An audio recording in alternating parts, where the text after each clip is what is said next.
ఆరాధన కొరకై బైబిల్లో నుంచి రోమీయులకు రాసిన పత్రిక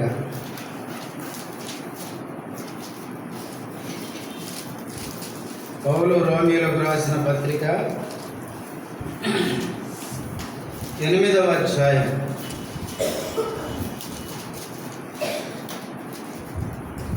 28వ వచనం అందరం కలిసి చదువుకుందాం. రోమీయులకు రాసిన పత్రిక 8వ అధ్యాయము 28వ వచనం అందరం కలిసి చదువుకుందాం.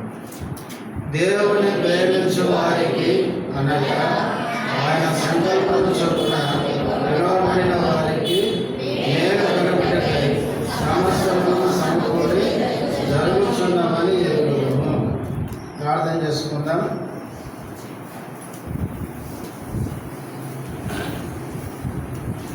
ప్రేమ కలిగిన మా తండ్రి, పరిశుద్ధుడైన దేవ, మా ప్రభు రక్షకుడైన యేసుక్రీస్తు నామములో వందనములు. ఇంతవరకు పాటల ద్వారా నిన్ను మహిమపరచడానికి సహాయపడినందుకు స్తుతిస్తున్నాం. ఆరాధనలో ప్రవేశించడానికి ఆరాధన కొరకై చదవబడిన వాక్య భాగంలో నుంచి అందరితో మాట్లాడుతారండి. మీరు మాట్లాడే దేవుడవు, విని గ్రహించి చెవులు నాకు దయచేయమని మీ దాసుడు బలహీనుడు బలపరచును, మీ మహిమకు వాడుకోమని చేరవచ్చిన బిడ్డలకి స్తోత్రాలు వస్తున్న వారు నడిపించుమని స్తుతించి యేసు నామములో ప్రార్థిస్తున్నాము తండ్రి, ఆమేన్.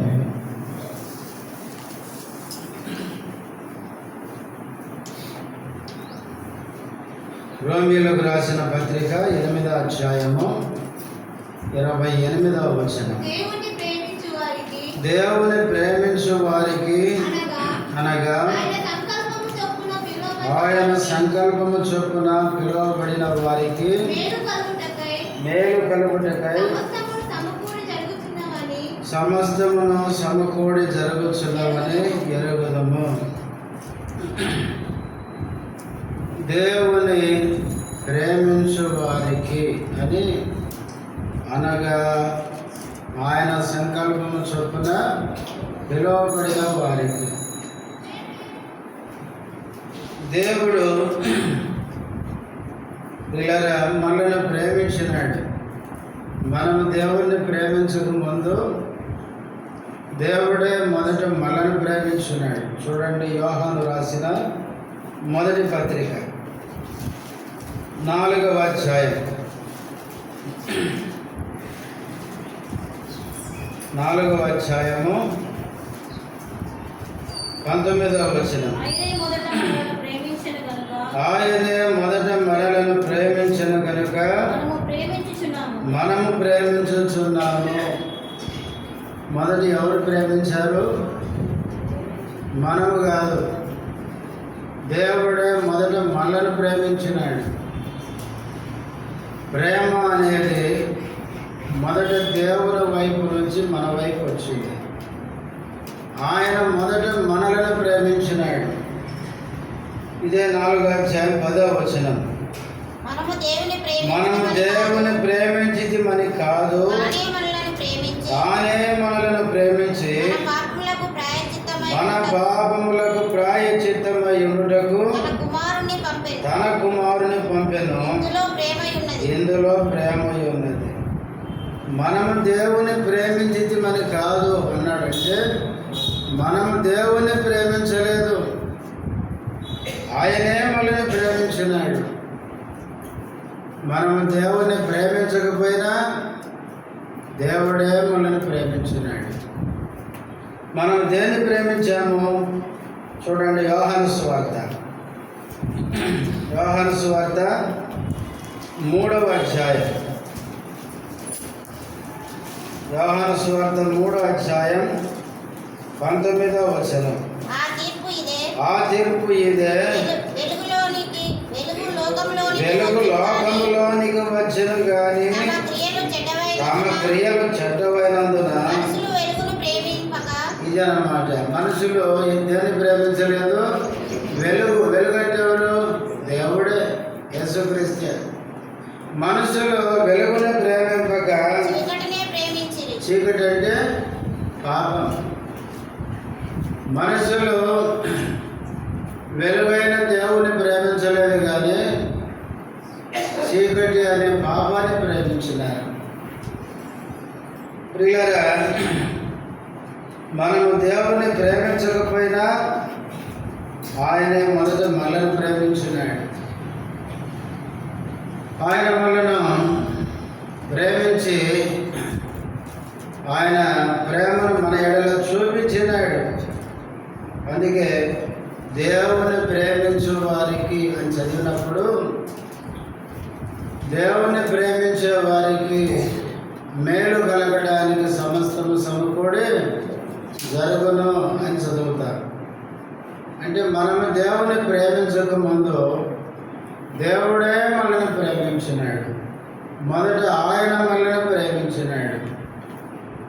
ఆయన మనల్ని ప్రేమించడంలో కారణం ఏమి లేదు. ఆయన ప్రేమించేవాడు కాబట్టి ప్రేమించినాడు అంతే. మనం మంచివారమని, మనలో మంచి గుణలక్షణాలు ఉన్నాయని దేవుడు మనలో ఏదో మంచి చూసి ప్రేమించలేదు. చూడండి, ఇదే రోమపత్రిక 5వ అధ్యాయం 8వ వచనం. అయితే దేవుడు మన ఎడల తన ప్రేమను వెల్లడిపరుచుచున్నాడు. ఎట్లనగా మనం ఇంకనూ పాపులమై ఉండగానే క్రీస్తు మన కొరకు చనిపోయెను. దేవుడు మన ఎడల తన ప్రేమను ఏం చేశాడు? వెల్లడిపరిచాడు. అంటే వెల్లడి చేయడం అంటే చూపించాడు. ఎలాంటి వారి మీద? ఎట్లనగా అని వివరిస్తున్నాడు. మనం ఇంకను పాపులమై ఉండగానే,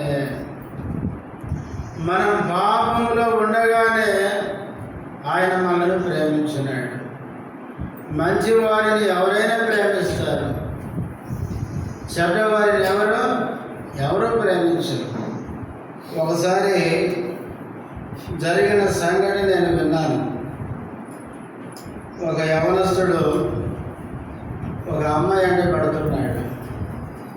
అమ్మాయి అంటే పడి ఆ అమ్మాయి ఆఫీస్కి వెళ్ళేటప్పుడల్లా ఆ అమ్మాయి అంటే పడి, నేను నిన్ను ప్రేమిస్తున్నాను, నేను నిన్ను పెళ్ళి చేసుకుంటాను. రోజు ఇదే పని.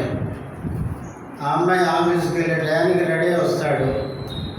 ఏమంటాడంటే, నువ్వంటే నాకు ఇష్టం, నేను నిన్ను పెళ్ళి చేసుకుంటాను. ఇలా చాలా దినాలు గడిచిపోయింది. చాలా దినాలు గడిచిపోయిన తర్వాత ఈ అమ్మాయి ఒకరోజు ఏం చేసిందంటే, వాడు యథాప్రకారం వచ్చాడు. నువ్వంటే నాకు ఇష్టము, నేను నిన్ను పెళ్లి చేసుకుంటాను, నేను నిన్ను ప్రేమిస్తున్నాను అంటే, ఒకరోజు ఆ అమ్మాయి ఏం చేసిందంటే ఆ అబ్బాయిని పట్టుకొని, నువ్వు నన్ను ప్రేమిస్తున్నావా అంటే ప్రేమిస్తున్నాను అన్నాడు. పెళ్లి చేసుకుంటావా అంటే పెళ్లి చేసుకుంటాను అన్నాడు. సరే, 2 విషయాలు ఎందుకు చెప్పాలి అన్నది అమ్మాయి. ఏం చెప్తుందో అని ఆలోచిస్తూ, చెప్పు, ఏం పర్లేదు అన్నాడు. ఏంటంటే, నా జీవితంలో జరిగిన 2 సంఘటనలు నీకు చెప్పాలి అన్నది. ఏంటి అది అంటే, నాకు 13 సంవత్సరాలు ఉన్నప్పుడు నేను నా ఇంట్లో ఒంటరిగా ఉన్నాను. నేను ఒంటరిగా ఉన్నది పక్కింటి అతను చూసి వచ్చి నన్ను ఏం చేశాడు? పాడు చేసినాడు. మీరు చూడండి, అటువంటిది ఇది జరిగిందండి. ఆ తర్వాత 2వ సంఘటన ఏంటంటే, నేను కాలేజీలో చదివేటప్పుడు నేను ఒక అబ్బాయిని ప్రేమించాను. ఆ అబ్బాయి కూడా నన్ను ప్రేమించాడు. ఇద్దరం కలిసి కొంతకాలం తిరిగాము. తర్వాత నన్ను మోసం చేసి వెళ్ళిపోయాడు. ఇప్పుడు చెప్పు, ప్రేమిస్తావా అంటే ప్రేమిస్తాడండి. ఈ 2 తన జీవితంలో జరిగిన ఈ 2 సంఘటనలు చెప్పి, నన్ను ప్రేమిస్తావా, నన్ను పెళ్లి చేసుకుంటావా అంటే, వాడు మాట్లాడకుండా మెల్లగా అక్కడి నుంచి జారుకున్నాడు. ప్రియులారా, చెడిపోయిన ఒక వ్యక్తిని, పాడైపోయిన ఒక వ్యక్తిని ఎవరు ప్రేమించరు. ఎందుకు ఇది చెప్పానంటే మనం కూడా అట్లా చెడిపోయిన వాళ్ళమే. మానవుడు అరికాలు మొదలుకొని నడినెత్తి వరకు బొత్తిగా చెడిపోయినాడు. ఆదికాండం 6వ అధ్యాయంలో దేవుడు భూలోకాన్ని చూసినప్పుడు భూలోకము చెడిపోయి ఉండెను. ప్రతి మనుషుడు తమ మార్గములను చెరిపి వేసుకున్నాడు. మానవుడు చెడిపోయినాడు. యెషయా గ్రంథం 1వ అధ్యాయంలో ఉంది, ప్రతి వాని నడినెత్తిని ఏముంది? వ్యాధి, అంటే నెత్తి చెడిపోయింది. వారు కళ్ళతో చూస్తున్నారు కానీ గ్రహించడం లేదు అన్నాడు. అంటే కళ్ళు చెడిపోయినాయి. వారి చెవులు మందగిరినవి అన్నాడు దేవుడు. అంటే చెవులు చెడిపోయినాయి. వారి నోటి నిండా శపించుడయో అన్నాడు. వారి నాలుకల కింద సర్ప విషం ఉంది అన్నాడు. అంటే నోరు చెడిపోయింది. తర్వాత వారి చేతులు రక్తముతో నిండు ఉంది అన్నాడు. చేతులు కూడా చెడిపోయినాయి.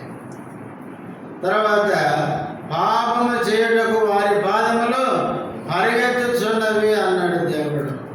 కాళ్ళు కూడా చెడిపోయినాయి.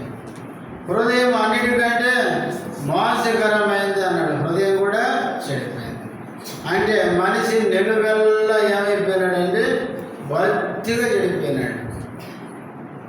అందుకే పౌలు అన్నాడు రోమ 7:16, నా యందు అనగా నా శరీరమందు మంచిది ఏది నివసింపదని నేనెరుగుదును అన్నాడు. మానవుడు బొత్తిగా చెడిపోయినాడు. మానవుడు పూర్తిగా ఎక్కడ ఏ కోశాన కూడా మనిషిలో మంచి అనేది లేదు. ఎంత చెడిపోయిన ఈ మానవుని ఎవ్వరూ ప్రేమించరు. అయితే దేవుడు మనల్ని ప్రేమించినాడు. దేవుని ప్రేమ మనం ఎవరు అర్థం చేసుకోవడం కష్టం.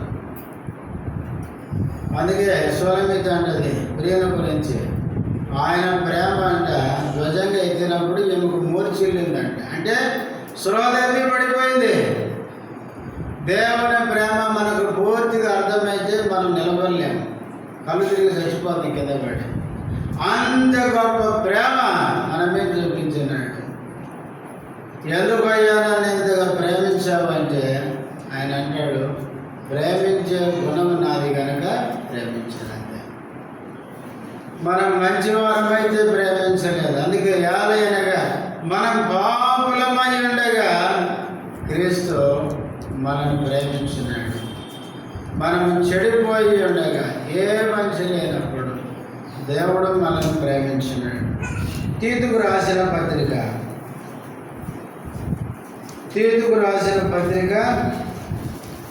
3వ అధ్యాయం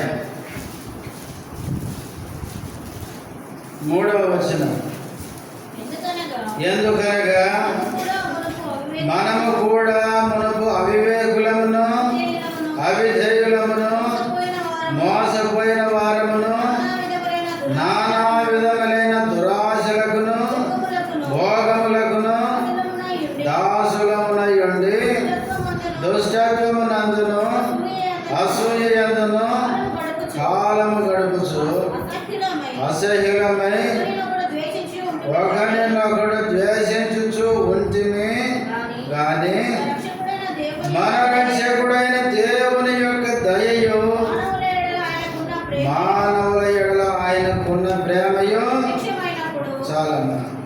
3వ వచనములో మనము కూడా మునుపు ఎట్లున్నామంట? అవివేకులము అవిధేయులము మోసపోయిన వారము నానా విధాలైన దురాశలకు భోగాలకు దాసులముగా ఉన్నాము. దుష్టత్వమందు అసూయందు కాలం గడుపుతూ వచ్చాం. అసహ్యంగా ఉన్నాం. ఒకరినొకరము ద్వేషించుకుంటూ ఉంటుంది అన్నాడు.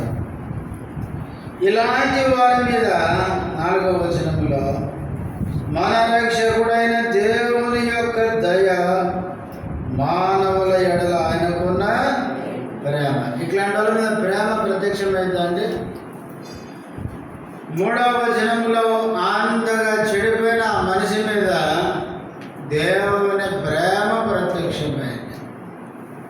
ప్రియులారా, దేవుడు మనలను చెడిపోయినప్పుడు దేవుణ్ణి ప్రేమించక పాపాన్ని ప్రేమిస్తూ దేవునికి దూరంగా బ్రతుకుతూ దేవుణ్ణి ద్వేషిస్తూ విరోధంగా జీవిస్తున్న మనలను దేవుడు ప్రేమించున్నాడు. ప్రేమించి మన కొరకు ఆయన సిలువలో ఏం చేశాడంటే ఆయన ప్రాణాన్ని పెట్టినాడు. వాస్తవంగా బైబిల్లో మానవులు ప్రేమించుకున్న ప్రేమను మనం చూస్తాం. చూడండి, ఆదికాండము 27వ అధ్యాయం. ఆదికాండము 27వ అధ్యాయము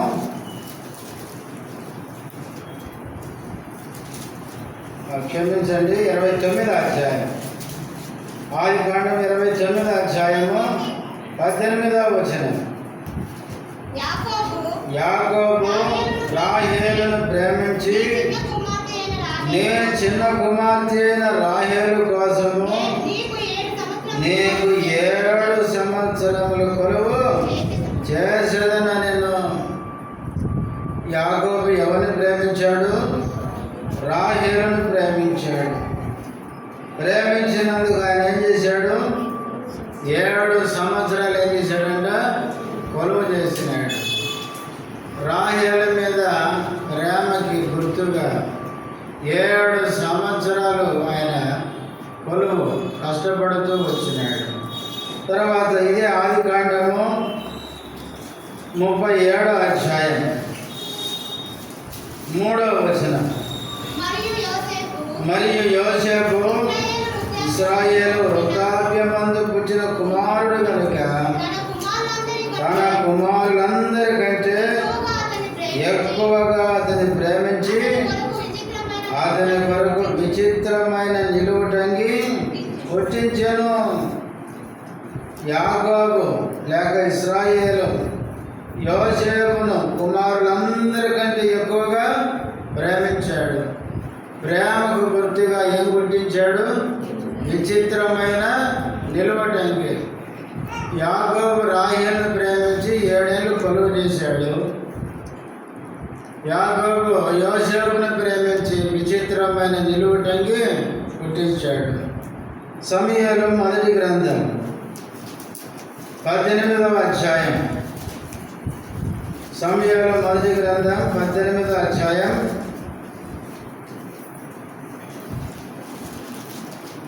3వ వచనం.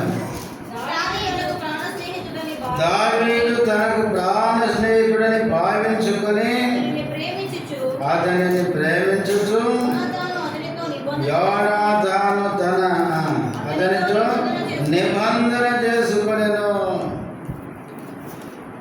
దావీదును ఎవరు ప్రేమించారు? యోనాతాను.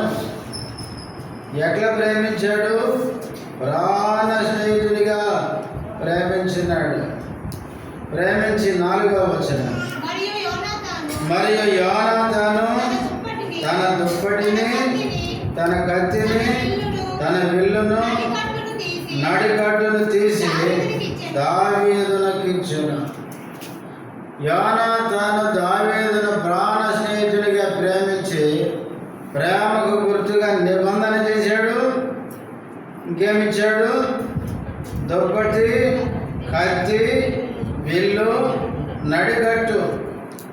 ఇవి దావీదుకి ప్రేమకు గుర్తుగా ఇచ్చినాడు.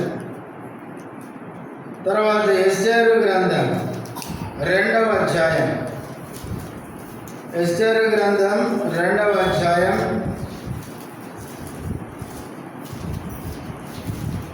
17వ వచనం. స్త్రీలందరికంటే రాజు ఎస్తేరును ప్రేమించెను. కన్యకలందరికంటే ఆమె అతని వలన దయాదాక్షిణ్యములు పొందెను. అతడు రాజ్య కిరీటమును ఆమె తల మీద ఉంచి ఆమెను వస్తీకి బదులుగా రాణిగా నియమించెను. రాజు ఎస్తేరును ప్రేమించాడు. ప్రేమకు గుర్తుగా రాజ్య కిరీటాన్ని తల మీద పెట్టి వస్తీకి బదులుగా రాణిగా నియమించాడు. ఇప్పుడు మనం చదువుకున్న వచనాలన్నీ కూడా మనుషుల మధ్య ఉన్న ప్రేమలు చూశారు. యాకోబు రాహేలును ప్రేమించాడు, కానీ ప్రాణమే లేదు. 7 సంవత్సరాలు ఏం చేశాడు? కొలువు మాత్రమే చేసినాడు. యాకోబు యోసేపును ప్రేమించినాడు. ప్రేమకు గుర్తుగా విచిత్రమైన నిలువుటంగి కొట్టించినాడు. తర్వాత యోనాతాను దావీదును ప్రేమించినాడు. ప్రేమకు గుర్తుగా 4 వస్తువులు ఇచ్చినాడు. రాజు ఎస్తేరును ప్రేమించినాడు. ఆ కిరీటాన్ని బహుమానం ఇచ్చి రాణిగా చేసుకున్నాడు. ఇది మనుషుల ప్రేమలు ఇవన్నీ. ఒక మనిషిని ప్రేమిస్తే ఏమిస్తారండి? ఏదో ఒక వస్తువు ఇస్తారు అంతే. ప్రాణమైతే ఇవ్వరు. చాలాసార్లు అంటాం కదా, ఆమెకి ఏదైనా జరిగితే నా ప్రాణం పోయినట్టే అంటారు. అంత అవుతుంది కదా. ఆమెకి నా పొరపాటున ఆమె అన్నదనుకోండి, అయ్యా నాకు 2 కిడ్నీలు పాడైనాయి, నీది ఒక్కటి చాలు అన్నదనుకోండి, వెంటనే ఏమంటుంది చెప్పండి? కిడ్నీ కాదు కదా, ఒక బొట్టు రక్తం కూడా ఇవ్వడు. మనుషుల ప్రేమ అదే.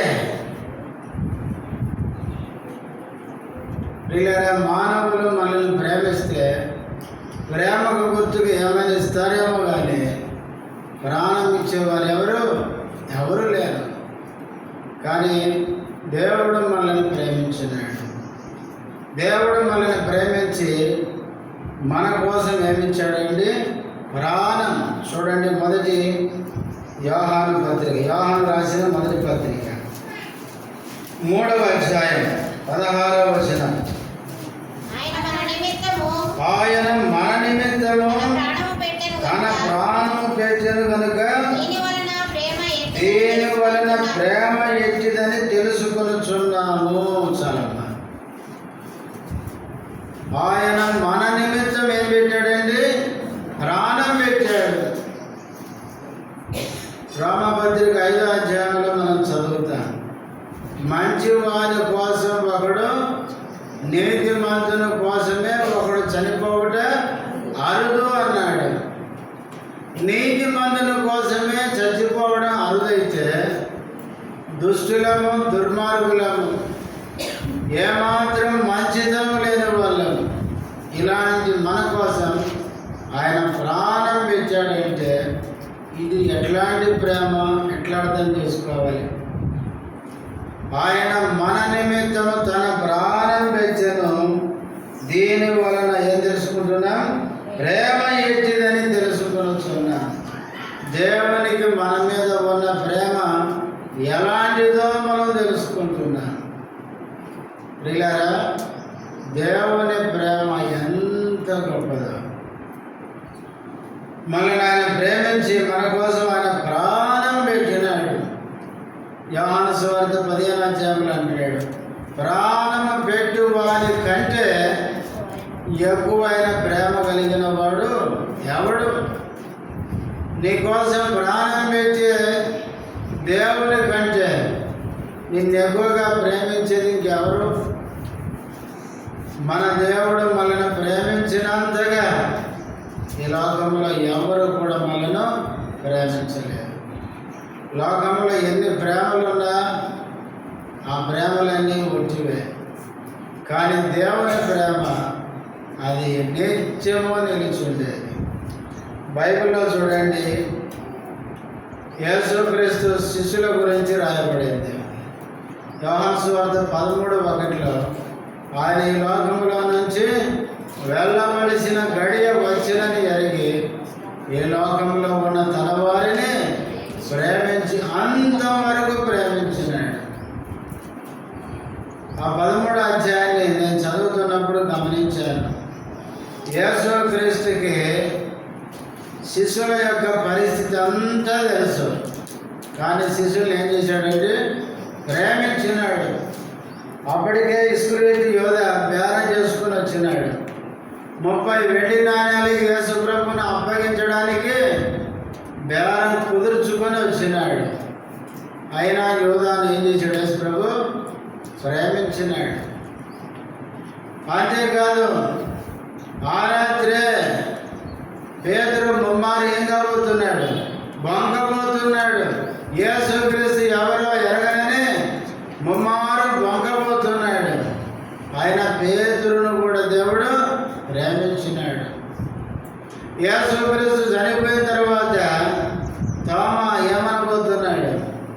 నేను యేసుక్రీస్తు గాయాలు ఏరి పెడితే తప్ప నేను యేసు లేచాడని నేను నమ్మను అని అంత అవిశ్వాసానికి దిగజారిపోతున్నాడు. అయినా తోమాను యేసు ప్రభు ప్రేమించినాడు. యేసుక్రీస్తు శిష్యులలో ఎన్నో బలహీనతలున్నా వాళ్ళందరినీ యేసుక్రీస్తు చివరి దాకా అంతం వరకు వాళ్ళని ప్రేమించినాడు. మనకు వెనక ఒకరి గురించి చిన్న లోడు కనపడితే ఏం చేస్తాం? మొన్న ఒక ఆయన అన్నాడు, ఏమన్నాడంటే ఒక వ్యక్తిలో 99 మంచి గుణాలు ఉండి ఒక్క చిన్న పొరపాటు కనపడితేనంట ఈ 99 గుణాలని ఒక్క మాటలు పెట్టేస్తారంట. ఆయన మంచోడు గారి. మనము ఒక్క లోపాన్ని బట్టి 99 మంచి గుణాలు ఉన్న ఆ వ్యక్తిని ప్రేమించలేమంట. మనిషి గుణం చూడండి. కానీ దేవుడు ఎట్లాంటి వాడంటే 99 కాదు, 100కు 100 మళ్ళీ లోపాలు ఉన్నాయి. ఏ కోశానంలో మంచి లేదు. అయినా దేవుడు ఆయన మనల్ని ప్రేమిస్తూనే వచ్చాడు. ఆ ప్రేమ ఎంత గొప్పదో ఆలోచించండి. ప్రియులారా, ఆయన మనల్ని ప్రేమించి మన నిమిత్తం ఆయన ప్రాణాన్ని పెట్టినాడు. ఆ ప్రాణం కూడా ఏ ప్రాణం? శిలువ మరణం. బైబిల్లో రోమా గవర్నమెంట్లో తప్పు చేసిన వారికి శిక్షలు రకరకాలు ఉంటాయి.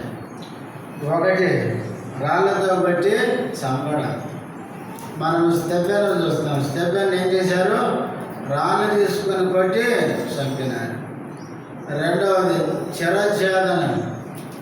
యాకోబుని ఏం చేశాడు? హేరోదు తల శిరఛేదనం చేయించినాడు. అపోస్తలుల కార్యములు 12వ అధ్యాయంలో. రాళ్ళతో కొడితే అప్పుడే ప్రాణం పోద్ది. శిరఛేదనం చేస్తే వెంటనే ప్రాణం పోద్ది. కానీ శిలువ మరణం అనేది చాలా భయంకరమైన వేదనతో కూడిన మరణం. అది శిలువ మరణం అనేది మామూలు మరణం కాదు. అది శిలువ మరణం అంటే ఎంతో వేదన. మనకు చిన్న గాయం అయితే అది నొప్పి పెడుతుంటే మనం విలవిల్లాడిపోతాం. యేసుక్రీస్తును ప్రియులారా సిలువేసి శుక్రవారానికి ముందు గురువారం సాయంత్రం ఏం చేశారు? గెత్సేమనే తోటలో పట్టుకున్నారు. ఆ రాత్రి అంతా ఆయన నిద్రపోనేలేదు. రాత్రి అంతా ఆయనకు తీర్పు తీర్చే పని మీదనే తిరిగినారు. రాత్రి అంతా నిద్ర లేకపోతే ఎట్లుంటో చెప్పండి. మనిషికి ఒక పూట చిల్లి లేకపోయినా కొంచెం గట్టిగా ఉంటాడేమో, కానీ నిద్ర లేకపోతే అంత నీరసమైపోతారు తెలుసా. యేసుక్రీస్తుకి ఆ రాత్రి అంతా నిద్ర లేదు. అంతేకాదు 9 గంటలకు తీసుకెళ్ళి ఏం చేశారు? వెళ్ళే ముందు ఆయన్ని చాలా చిత్రవధ చేసినారు. ఆయన వేపంత చారల వలె ఒకటి తక్కువ 39 దెబ్బలు. ఎందుకంటే ధర్మశాస్త్రంలో 40 మించి కొట్టకూడదు. కాబట్టి 39 లెక్క పెట్టుకొని కొట్టారు. ఒక భక్తుడు ఒక పుస్తకంలో రాసినాడు, యేసుక్రీస్తు వీపును చూస్తేనంట ఎట్లా కనపడుతుందంట? జడల బర్రె ఉంటుంది, జడలు ఉంటాయి కదా కరెక్ట్. అట్లా వీపంతా కండలు బర్రెకుండే జడల్లాగా అట్లా చీరుకొని వచ్చినాయంట. 39 కొరడా దెబ్బలు ఆయన తిన్నాడు. ముఖమంతా ఉమ్మేశారు, ఆయన్ని అవమానపరిచారు. రాత్రి అంతా నిద్ర లేదు. ఉదయం 9 గంటల వరకు ఈ కార్యాలన్నీ చేసినారు. తల మీద ముళ్ళ కిరీటం కూర్చున్నారు. అంతేకాదు ఆయన్ని ఎంతో అవమానానికి వేదన గురి చేసి చివరికి 9 గంటలకి సిలువ ఎక్కించారు. సిలువ ఎక్కించిన తర్వాత 9 గంటల నుండి 3 గంటల వరకు, 8 గంటలండి, 9 నుంచి 3 గంటల వరకు మధ్యాహ్నం శిలువ మీద వేలాడుతూనే ఉన్నాడు. రక్తం అంతా ఏమవుతుందండి? కారిపోతూనే ఉంది. ఎంత వేదన ఆలోచించండి. కాబట్టి యేసుక్రీస్తు నేను నిమిత్తం ప్రాణం పెట్టాడండి, గొప్పకు చచ్చిపోయాడని కాదు. ఎంత వేదన, ఎంత అల్లాడిపోయాడో ఆలోచించండి. అంత భరించడానికి కూడా ప్రభు మన కోసం ఇష్టపడ్డాడు. ఆయన అంటే ఆయనకి మన మీద ఎంత ప్రేమ ఉందో ఆలోచించండి. కాబట్టి అంతగా ప్రేమించిన మన దేవుడు ఆయన. అందుకనే దేవుడు మనల్ని ప్రేమించాడు కాబట్టి ఇప్పుడు మనం ఆయన ఏం చేస్తున్నాం? ప్రేమిస్తున్నాం. అందుకే దేవుడు ప్రేమించు వారికి అన్నాడు. దేవుని ప్రేమించే వారికి అనగా ఆయన సంకల్పం చొప్పున పిలువబడిన వారికి మేలు కలుగుటకు సమస్తము సమకూడి జరుగుతున్నవి. దేవుణ్ణి మనం ప్రేమిస్తే మన జీవితంలో జరిగేటివన్నీ మన మేలు కోసమే దేవుడు జరిగిస్తాడు. దేవుని మనం ప్రేమించక ముందు ఆయన మనల్ని ప్రేమించాడు అని మనం గుర్తుపెట్టుకోవాలి. ఎంతగా ప్రేమించాడంటే ప్రాణం పెట్టునంతగా ప్రేమించాడు. చివరికి ఒక మాట చదువుకొని ఆరాధనలోకి వెళ్దాం. యోబు గ్రంథం 2వ అధ్యాయం. యోబు గ్రంథం 2వ అధ్యాయం 4వ వచనం. అపవాది చర్మము కాపాడుకొనుటకై చర్మమును తన ప్రాణమును కాపాడుకొనుటకై తనకు కలిగినది యావత్తును నరుడిచును కదా. అపవాది దేవునితో చెప్తున్న మాట ఏంటి? చర్మము కాపాడుకొనుటకై చర్మమును తన ప్రాణాన్ని కాపాడుకోవడానికి మనిషి నరుడు ఏం చేస్తాడు? యావత్తు ఇచ్చును కదా. అంటే మానవుడు ప్రాణాన్ని ఎంత ప్రేమిస్తాడో కదా. ప్రాణం పోతుంది అంటే రక్షించడానికి ఎంతైనా ఖర్చు పెడతాడు. మానవుడు ప్రాణంతో బతకడానికి ఎన్ని డబ్బులైనా ఎంతైనా కలిగినది యావత్తు ఖర్చు చేస్తాడు. అంటే మానవుని దృష్టిలో ప్రాణం ఎంత విలువైందో, కానీ యేసుక్రీస్తు ప్రాణం ఇంకెంత విలువైందో ఆలోచించండి. అంత విలువైన ఆ ప్రాణాన్ని మన కోసం ఆయన ఖర్చు చేయడానికి ఇష్టపడ్డాడు. కాబట్టి ప్రియులారా, ప్రాణం పెట్టునంతగా ప్రేమించి ఆయన ప్రాణాన్ని పెట్టి నిన్ను నన్ను రక్షించి మన జీవితంలో సమస్తము మేలు కొరకు జరిగిస్తున్న ఆ దేవుని మనం ఏం చేయాలంటే స్తుతించి ఆరాధించాలి. అందరం లేచి నిలబడి ఒక చిన్న పాట పాడుకుందాం.